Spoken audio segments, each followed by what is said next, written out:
हरे कृष्णा, राधे राधे। सभी भक्तों को सादर प्रणाम। भक्तों, आप नियमित प्रातः 6 बजे हमारे चैनल पर कार्तिक मास की कथाएं श्रवण करते हैं। प्रातः 6:30 बजे श्रीमद् भागवत महापुराण की कथाएं भी श्रवण करते हैं। सभी वारों की कथाएं, तिथि, ज्ञान इत्यादि की जानकारी भी आपको हमारे चैनल के माध्यम से दी जाती है। यदि अभी तक आपने चैनल को सब्सक्राइब नहीं किया है तो अवश्य ही कर लें। साथ ही बेल आइकन भी प्रेस कर लें, जिससे आने वाले हर नए वीडियो का नोटिफिकेशन आपको समय पर मिल सके। श्रीमद् भागवत महापुराण के कल के अध्याय में वृत्तासुर का वध तथा इंद्र पर ब्रह्म हत्या का आक्रमण की कथा का रसपान किया था। भक्तों, आज के इस अध्याय में वृत्तासुर का पूर्व चरित्र तथा चित्रकेतु को अंगीरा और नारद जी का उपदेश की कथा का रसपान करेंगे। तो चलिए भक्तों, वीडियो शुरू करते हैं।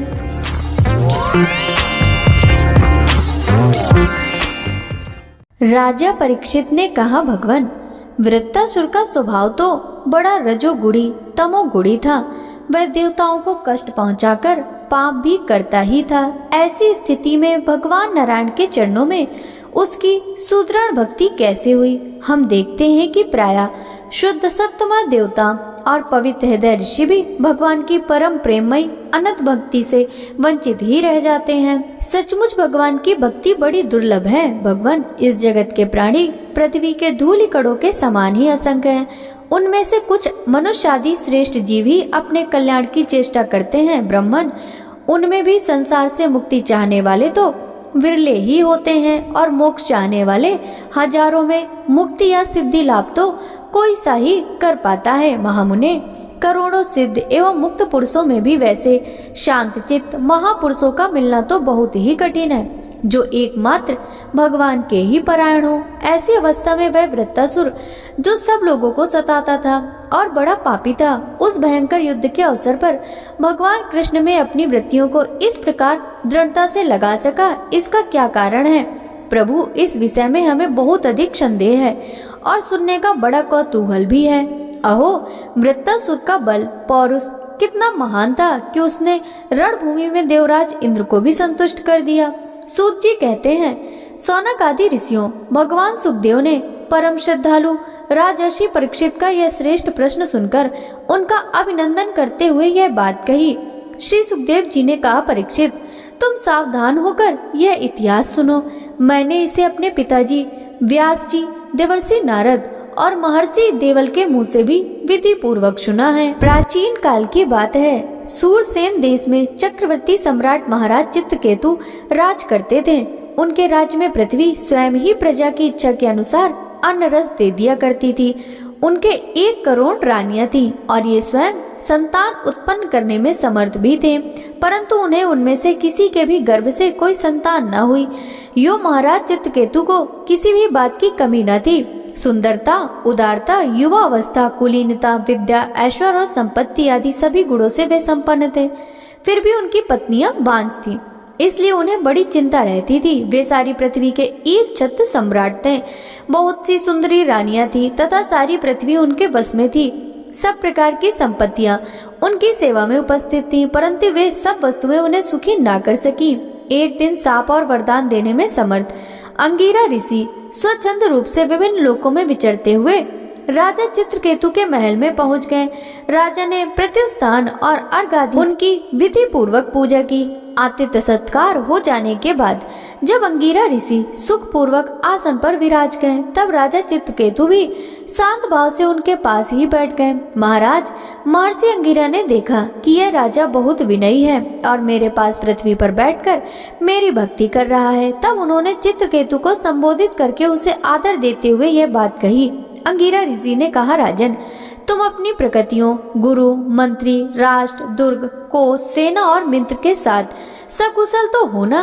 जैसे जीव महत्व आदि 7 आवरणों से घिरा रहता है, वैसे ही राजा भी इन 7 प्रकृतियों से घिरा रहता है।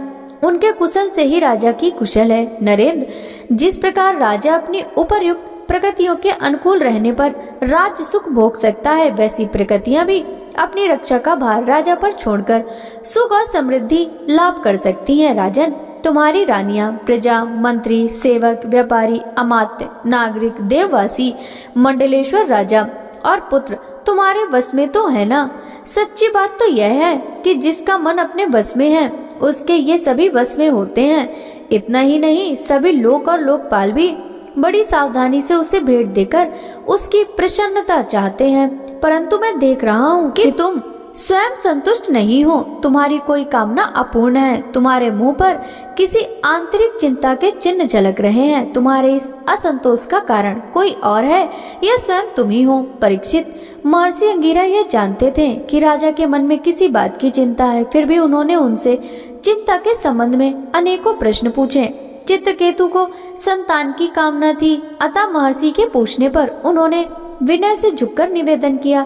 सम्राट चित्रकेतु ने कहा, भगवान, जिन योगियों के तपस्या, ज्ञान, धारणा, ध्यान और समाधि के द्वारा सारे पाप नष्ट हो चुके हैं, उनके लिए प्राणियों के बाहर या भीतर की ऐसी कौन सी बात है जिसे वे न जानते हों।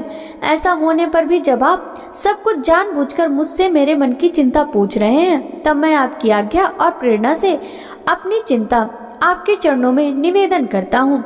मुझे पृथ्वी का साम्राज्य, ऐश्वर्य और संपत्तियां, जिनके लिए लोकपाल भी ललायित रहते हैं, प्राप्त है, परंतु संतान न होने के कारण मुझे इन सुख भोगों से उसी प्रकार तनिक भी शांति नहीं मिल रही जैसे भूखे प्यासे प्राणियों को अन्न जल के सिवा दूसरे भोगों से। महाभाग्यवान महर्षि, मैं तो दुखी हूँ। पिंड दान न मिलने की आशंका से मेरे पितर भी दुखी हो रहे हैं। अब आप हमें संतान दान करके परलोक में प्राप्त होने वाले घोर नरक से उबारिए और ऐसी व्यवस्था कीजिए कि मैं लोक परलोक में सब दुखों से छुटकारा पा लूं। श्री सुखदेव जी कहते हैं, परीक्षित, जब राजा चित्रकेतु ने इस प्रकार प्रार्थना की, तब सर्व समर्थ एवं परम कृपालु ब्रह्मपुत्र भगवान अंगिरा ने त्वष्टा देवता के योग चरु निर्माण करके उससे उनका यजन किया। परीक्षित, राजा चित्रकेतु की रानियों में सबसे बड़ी और सद्गुणवती महारानी कृतधुति थी। महर्षि अंगिरा ने उन्हीं को यज्ञ का अवशेष प्रसाद दिया और राजा चित्रकेतु से कहा, राजन, तुम्हारी पत्नी के गर्भ से एक पुत्र होगा जो तुम्हें हर्ष और शोक दोनों ही देगा। यूं कहकर अंगिरा ऋषि चले गए। उस यज्ञ अवशेष प्रसाद के खाने से ही महारानी कृतधुति ने महाराज चित्रकेतु के द्वारा गर्भ धारण किया, जैसे कृतिका ने अपने गर्भ में अग्नि कुमार को धारण किया था। राजन, सूरसेन देश के राजा चित्रकेतु के तेज से कृतधुति का गर्भ शुक्ल पक्ष के चंद्रमा के समान दिनों दिन क्रमशः बढ़ने लगा। तदंतर समय आने पर महारानी कृतधुति के गर्भ से एक सुंदर पुत्र का जन्म हुआ। उसके जन्म का समाचार पाकर सूरसेन देश की प्रजा बहुत ही आनंदित हुई। सम्राट चित्रकेतु के आनंद का तो कहना ही क्या था। वे स्नान करके पवित्र हुए, फिर उन्होंने वस्त्र आभूषणों से सुसज्जित हो ब्राह्मणों से स्वस्ति वाचन कराकर और आशीर्वाद लेकर पुत्र का जात कर्म संस्कार करवाया। उन्होंने उन ब्राह्मणों को सोना, चांदी, वस्त्र, आभूषण, गांव, घोड़े, हाथी और 6 गौवें दान दी।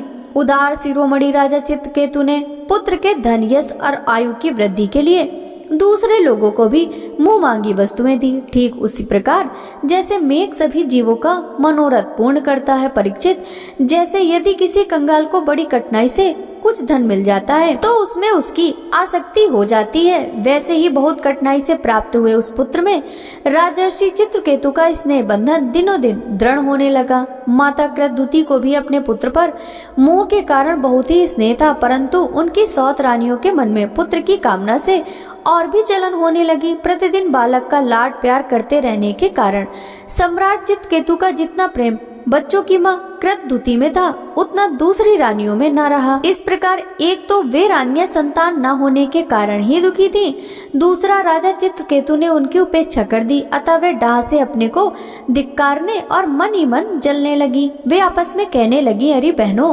पुत्रहीन स्त्री बहुत ही अभाग्नी होती है। पुत्र वाली सौते तो दासी के समान उसका तिरस्कार करती हैं, और तो और स्वयं पति देव ही उसे पत्नी करके नहीं मानते। सचमुच पुत्रहीन स्त्री धिक्कार के योग्य है। भला दासियों का क्या दुख है, वे तो अपने स्वामी की सेवा करके निरंतर सम्मान पाती ही रहती हैं, परंतु हम अभाग्नी तो इस समय उनसे भी गई बीती हो रही हैं और दासियों की दासी के समान बार बार तिरस्कार पा रही हैं। परीक्षित, इस प्रकार वे रानियां अपनी सौत की गोद भरी देखकर जलती रहती थी और राजा भी उनकी ओर उदासीन हो गए थे।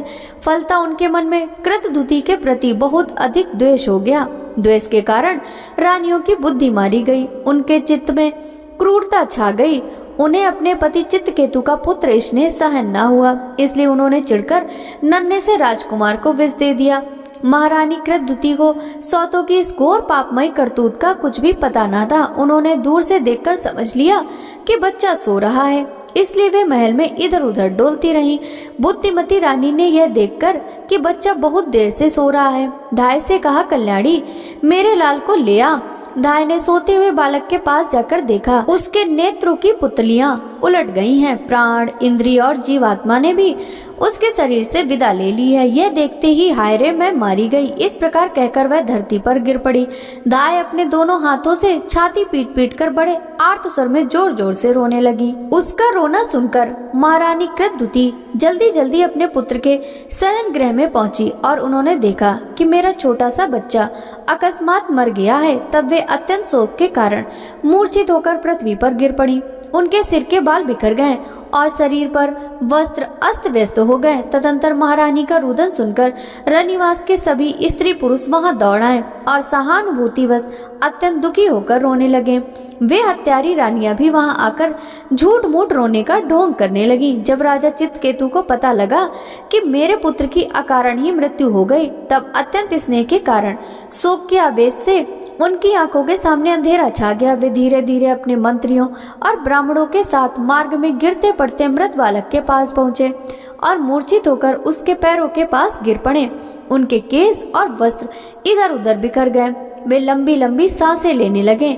आंसुओं की अधिकता से उनका गला रूंध गया और वे भी कुछ बोल न सके। पति प्राणा रानी कृतद्युति अपने पति चित्रकेतु को अत्यंत शोकाकुल और इकलौते नन्हे से बच्चे को मरा हुआ देख भांति भांति से विलाप करने लगी। उनका यह दुख देखकर मंत्री आदि सभी उपस्थित मनुष्य शोकग्रस्त हो गए। महारानी के नेत्रों से इतने आंसू बह रहे थे कि वे उनकी आंखों का अंजन लेकर केसर और चंदन से चर्चित वज्जा स्थल को भिगोने लगे। उनके बाल बिखर रहे थे तथा उनमें गुथे हुए फूल गिर रहे थे। इस प्रकार वे पुत्र के लिए कुरी पक्षी के समान उच्च स्वर में विविध प्रकार से विलाप कर रही थी। वे कहने लगी, अरे विधाता, सचमुच तू बड़ा मूर्ख है जो अपनी सृष्टि के प्रतिकूल चेष्टा करता है। बड़े आश्चर्य की बात है कि बूढ़े बूढ़े तो जीते रहें और बालक मर जाए।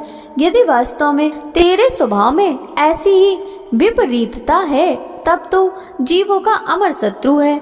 यदि संसार में प्राणियों के जीवन मरण का कोई क्रम न रहे, तो वे अपने प्रारब्ध के अनुसार जन्मते मरते रहेंगे। फिर तेरी आवश्यकता ही क्या? तूने संबंधियों में स्नेह बंधन तो इसलिए डाल रखा है कि तेरी सृष्टि को बढ़ाए, परंतु तू इस प्रकार बच्चों को मारकर अपने किए कराए पर अपने हाथों ही पानी फेर रहा है। फिर वे अपने मृत पुत्र की ओर देखकर कहने लगी, बेटा, मैं तुम्हारे बिना अनाथ और दीन हो रही हूँ। मुझे छोड़कर इस प्रकार चले जाना तुम्हारे लिए उचित नहीं है। तनिक आंख खोलकर देखो तो सही, तुम्हारे पिताजी तुम्हारे वियोग में कितने शोक संतप्त हो रहे हैं। बेटा, जिस घोर नरक को निसंतान पुरुष बड़ी कठिनाई से पार कर पाते हैं, उसे हम तुम्हारे सहारे अनायास ही पार कर लेंगे। अरे बेटा, तुम इस यमराज के साथ दूर मत जाओ, यह तो बड़ा ही निर्दयी है। मेरे प्यारे लल्ला, ओ राजकुमार, उठो। बेटा देखो, तुम्हारे साथी बालक तुम्हें खेलने के लिए बुला रहे हैं। तुम्हें सोते सोते बहुत देर हो गई, अब भूख लगी होगी, उठो कुछ खा लो, और कुछ नहीं तो क्या, मेरा दूध ही पी लो और अपने स्वजन संबंधी हम लोगों का शोक दूर करो। प्यारे लाल, आज मैं तुम्हारे मुखार बिंद पर वह भोली भाली मुस्कुराहट और आनंद भरी चितवन नहीं देख रही। मैं बड़ी अभाग्नी हूँ। हाय हाय, अब भी मुझे तुम्हारे सुमधुर तोतली बोली नहीं सुनाई दे रही। क्या सचमुच निठुर यमराज तुम्हें उस परलोक में ले गया जहाँ से फिर कोई लौट कर नहीं आता? श्री सुखदेव जी कहते हैं, परीक्षित, जब सम्राट चित्रकेतु ने देखा कि मेरी रानी अपने मृत पुत्र के लिए इस प्रकार भांति भांति से विलाप कर रही है, तब वे शोक से अत्यंत संतप्त होकर फूट फूट कर रोने लगे। राजा रानी के इस प्रकार विलाप करने पर उनके अनुगामी स्त्री पुरुष भी दुखित होकर रोने लगे। इस प्रकार सारा नगर ही शोक से अचेत सा हो गया। राजन, महर्षि अंगिरा और देवर्षि नारद ने देखा कि राजा चित्रकेतु पुत्र शोक के कारण चेतनाहीन हो रहे हैं, यहाँ तक कि उन्हें समझने वाला भी कोई नहीं है। तब वे दोनों वहां आए श्री सुखदेव जी कहते हैं, परीक्षित, राजा चित्रकेतु शोकग्रस्त होकर मुर्दे के समान अपने मृत पुत्र के पास ही पड़े हुए थे। अब महर्षि अंगिरा और देवर्षि नारद उन्हें सुंदर सुंदर उक्तियों से समझाने लगे। उन्होंने कहा, राजेंद्र, जिसके लिए तुम इतना शोक कर रहे हो वह बालक इस जन्म और पहले के जन्मों में तुम्हारा कौन था, उसके तुम कौन थे, और अगले जन्मों में भी उसके साथ तुम्हारा क्या संबंध रहेगा। जैसे जल के वेग से बालू के कण एक दूसरे से जुड़ते और बिछुड़ते रहते हैं, वैसे ही समय के प्रवाह में प्राणियों का भी मिलन और बिछोह होता रहता है। राजन, जैसे कुछ बीजों से दूसरे बीज उत्पन्न होते और नष्ट हो जाते हैं, वैसे ही भगवान की माया से प्रेरित होकर प्राणियों से अन्य प्राणी उत्पन्न होते और नष्ट हो जाते हैं। राजन, हम, तुम और हम लोगों के साथ इस जगत में जितने भी चराचर प्राणी वर्तमान हैं, वे सब अपने जन्म के पहले नहीं थे और मृत्यु के पश्चात नहीं रहेंगे। इससे सिद्ध है कि इस समय भी उनका कोई अस्तित्व नहीं है, क्योंकि सत्य वस्तु तो सब समय एक सी ही रहती है। भगवान ही समस्त प्राणियों के अधिपति हैं। उनमें जन्म मृत्यु आदि विकार बिल्कुल नहीं है। उन्हें न किसी की इच्छा है और न किसी की उपेक्षा। वे अपने आप परतंत्र प्राणियों की सृष्टि कर लेते हैं और उनके द्वारा अन्य प्राणियों की रचना, पालन तथा संहार करते हैं। ठीक वैसे ही जैसे बच्चे घर घरौंदे खेल खिलौने बना बनाकर बिगाड़ते रहते हैं। परीक्षित, जैसे एक बीज से दूसरा बीज उत्पन्न होता है, वैसे ही पिता की देह द्वारा माता की देह से पुत्र की देह उत्पन्न होती है। पिता, माता और पुत्र जीव के रूप में देही है और बाह्य दृष्टि से केवल शरीर। उनमें देही जीव घट आदि कार्यों में पृथ्वी के समान नित्य है। राजन, जैसे एक ही मृत्तिका रूप वस्तु में घटत्व आदि जाति और घट आदि व्यक्तियों का विभाग केवल कल्पना मात्र है, उसी प्रकार यह देही और देह का विभाग भी अनादि एवं अविद्या कल्पित है। श्री सुखदेव जी कहते हैं, राजन, जब महर्षि अंगिरा और देवर्षि नारद ने इस प्रकार राजा चित्रकेतु को समझाया बुझाया, तब उन्होंने कुछ धीरज धारण करके शोक से मुरझाए हुए मुख को हाथ से पोंछा और उनसे कहा, राजा चित्रकेतु बोले, आप दोनों परम ज्ञानवान और महान से भी महान जान पड़ते हैं तथा अपने को अवधूत वेश में छिपाकर यहाँ आए हैं। कृपा करके बतलाइए आप लोग कौन हैं। मैं जानता हूँ कि बहुत से भगवान के प्यारे ब्रह्मवेत्ता मेरे जैसे विषयासक्त प्राणियों को उपदेश करने के लिए उन्मत्त का सा वेश बनाकर पृथ्वी पर स्वच्छंद विचरण करते हैं। सनत कुमार, नारद, ऋभु, अंगिरा, देवल, असित,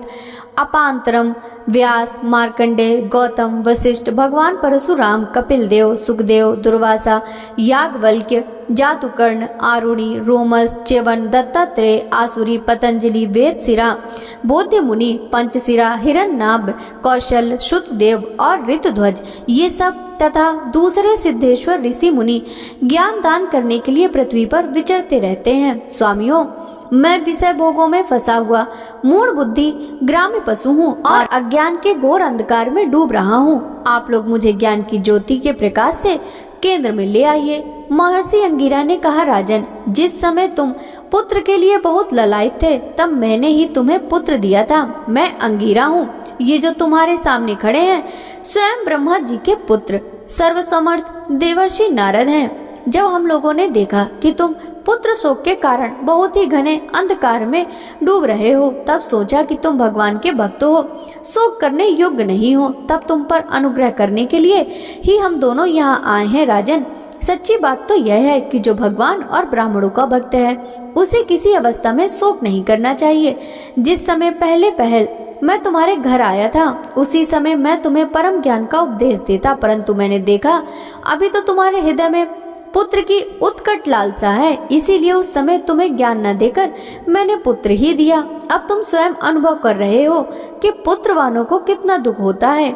यही बात स्त्री, घर, धन, विविध प्रकार के ऐश्वर्य, संपत्तियां, शब्द, रूप, रस आदि विषय, राज्य वैभव, पृथ्वी, राज्य, सेना, खजाना, सेवक, अमात, सगे संबंधी, इष्ट मित्र सबके लिए हैं, क्योंकि ये सब के सब अनित्य हैं। सूर, सेन, एतियो, ये सभी शोक, मोह, भय और दुख के कारण हैं। मन के खेल खिलौने हैं, सर्वथा कल्पित और मिथ्या हैं, क्योंकि ये ना होने पर भी दिखाई पड़ रहे हैं। यही कारण है कि ये एक क्षण दिखने पर भी दूसरे क्षण लुप्त हो जाते हैं। ये गंधर्व नगर स्वप्न, जादू और मनोरथ की वस्तुओं के समान सर्वथा असत्य हैं। जो लोग कर्म वासनाओं से प्रेरित होकर विषयों का चिंतन करते रहते हैं, उन्हीं का मन अनेक प्रकार की कर्मों की सृष्टि करता है।